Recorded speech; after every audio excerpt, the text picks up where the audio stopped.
আগামী 28, 29 ও 30 ডিসেম্বর হাওড়ার পাঁচড়ায় আন্তর্জাতিক অঙ্কন প্রতিযোগিতা কর্মশালা অনুষ্ঠিত হবে, যেখানে অঙ্কন বিষয়ক কর্মশালায় নেপাল ও ভারতবর্ষের বিভিন্ন রাজ্য থেকে এক্সপার্টরা আসবেন ছাত্রছাত্রীদের কাছে উন্মুক্ত দরজা খুলে দেওয়ার জন্য। এমনটাই জানালেন সংগঠনের কর্ণধার অনুষ্ঠানের মূল উদ্যোক্তা নীলকান্ত মণ্ডল। তিনি বলেন, তাদের থিম সৃষ্টির নেশায় দৃষ্টিনন্দন, যে অনুষ্ঠানের উদ্বোধন করবেন রাজ্য মন্ত্রিসভার গুরুত্বপূর্ণ সদস্য পুলক রায়। উপস্থিত থাকবেন বিধায়ক বিদেশ রঞ্জন বসু, চিত্রশিল্পী সমীর রাইজ, উলুবেড়িয়া পুরসভার চেয়ারম্যান অভয় কুমার দাস প্রমুখ।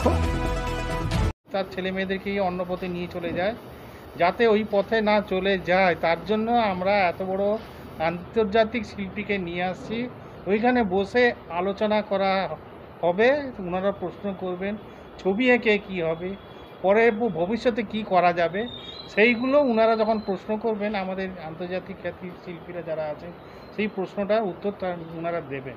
কেন আমরা ছবি আঁকবো, কেন আমাদের ছেলে মেয়েদেরকে ছবি আঁকাবো, এগুলো ওনারা ওইখানে প্রশ্ন করবেন। ওই প্রশ্নের উত্তরটা ওনারা খুঁজে পাবেন, তার ফলে আমাদের গার্জেনরা, প্যারেন্টসরা অনুপ্রাণিত হবে। সেই জায়গাটা আমরা তৈরি করতে চাই। সমাজের মানুষরা জানতে চাইবে, করতে চাইবে কেন ছবি আঁকবে। এটা এই আলোচনাটা তো কেউ কোনোদিন কোথাও হয় না, এই জায়গাটা এইখানে হবে। আপনাদের চোখে মানে কোন কোন সমস্যার সম্মুখীন হচ্ছে যারা ছবি আঁকছে একেবারে? হ্যাঁ, এক সময় যখন উঠছে যে অনেক গার্জেনরা বলে ছবি এঁকে কী হবে।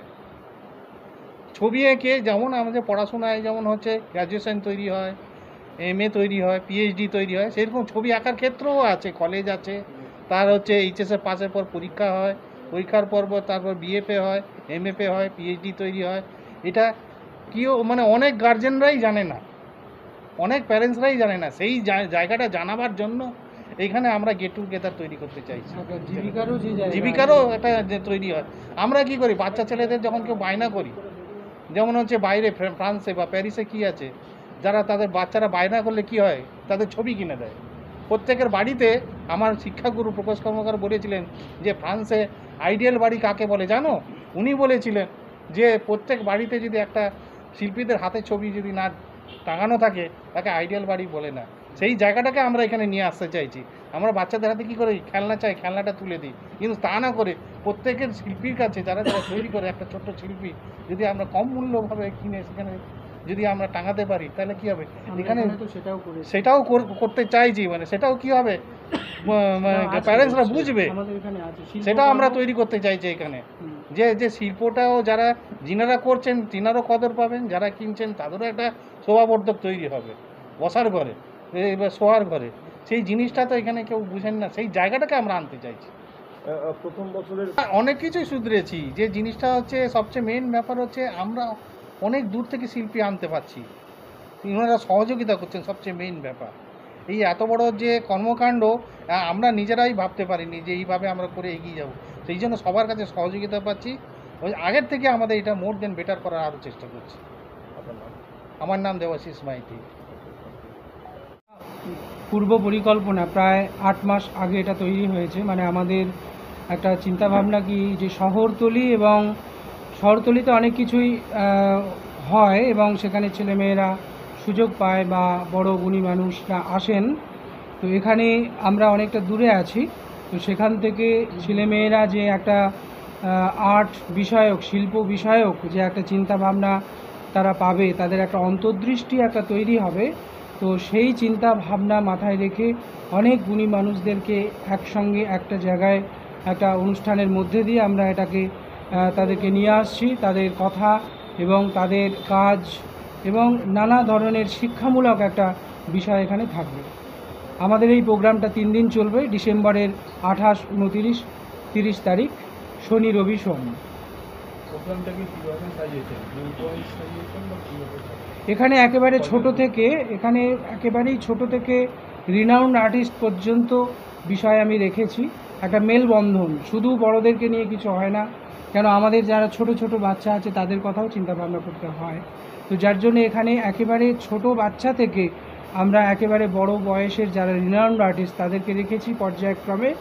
সবাই এখানে আমরা কাজ করব, ছোটরাও কাজ করবে, বড় শিল্পীরাও কাজ করবেন এবং তারা অনেক কিছু শিল্প সংক্রান্ত বিষয় যেটা অনেকের কাছে কঠিন, সেটা খুব সহজভাবে সবার সঙ্গে একটা আলোচনা করবেন। এরকমই একটা প্রতিদিন বিকেলবেলা এই আলোচনার একটা সভার আমরা আয়োজন করেছি, যাতে সবাই উপকৃত হন, সমাজ উপকৃত হয়। আন্তর্জাতিক ব্যাপারটা কি আন্তর্জাতিক বিষয়টা এটা আমরা 8 মাস আগে পরিকল্পনা করি। আমাদের সঙ্গে বাংলাদেশ এবং নেপাল যুক্ত রয়েছে। আমরা আরও কয়েকটা দেশকে পেতে চেয়েছিলাম, আমরা যোগাযোগ করেওছি। তো সেখান থেকে শ্রীলঙ্কা ছিল বা আদার্স অন্যান্য কিছু ছিলেন। তো সেখান থেকে সেই শেষ পর্যন্ত সেই সম্ভাবনার যে জায়গাগুলো আছে, আমরা আমাদের এরকমই একটা পরিকল্পনা যে 4-5টা দেশকে একত্রিত করে আমরা বিভিন্ন তাদের যে চিন্তাভাবনা শিল্প সংক্রান্ত এবং শিক্ষা, সেই ব্যাপারটাই আমরা এখানে তুলে ধরার চেষ্টা করেছি। মানে আমরা যেটা করেছি, একটা অনলাইন একটা সিস্টেম করেছি।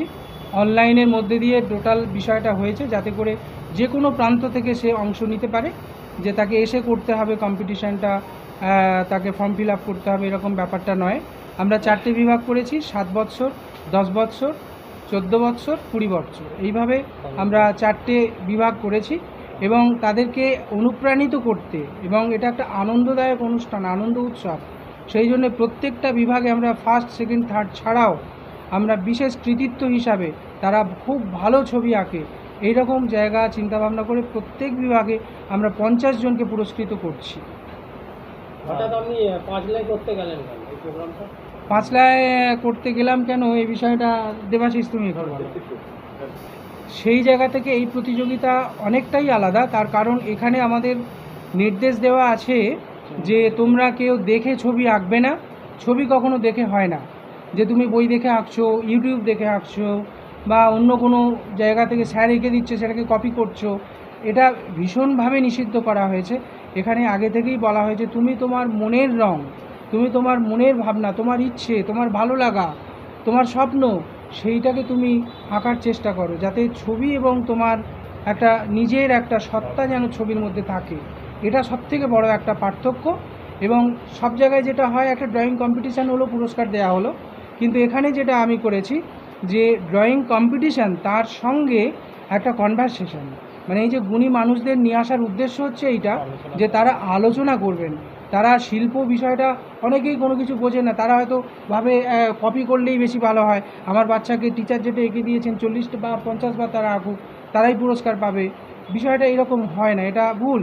কেননা এটা তার নিজস্ব সত্তা থেকে আসুক, সেইটা তারা বলবেন, বিভিন্ন জন বিভিন্ন দৃষ্টিকোণ থেকে বলবেন, সেটা কেবলমাত্র গুণী মানুষ এবং শিল্পী মানুষ যারা খুব বোদ্ধা, যারা বিশেষজন, তারাই বলতে পারবেন। সেই জন্যেই এত বিশিষ্ট ব্যক্তিত্বের আমি এক জায়গায় করেছি, এটাই মূল উদ্দেশ্য। মানে প্রতিযোগিতার সঙ্গে সংশোধন করতে পারবেন। একদম প্রতিযোগিতার সঙ্গে সংশোধন, যে অভিভাবকরাও যেন বুঝতে পারেন যে আসল ছবি আঁকার অর্থ ছবি আঁকা শুধু ছবি আঁকা নয়, এটা হতে পারে না। একটা মানুষের মনের মধ্যে একটা মানবিক আছে, তার ভাবনা আছে, সে যদি কপির মধ্যে ডুবে থাকে তাহলে সে নিজেকে চিনবে কী করে?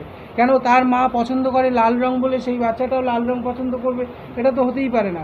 ফলে বাবা মার গাইডেন্স এইভাবে হওয়া উচিত যে আমার বাচ্চার ভালো লাগা কি, আমার বাচ্চার জিনিসটা কি চাই, সে তার নিজস্ব সত্তায় বড় হোক, এইটা বোঝানোর খুব দরকার।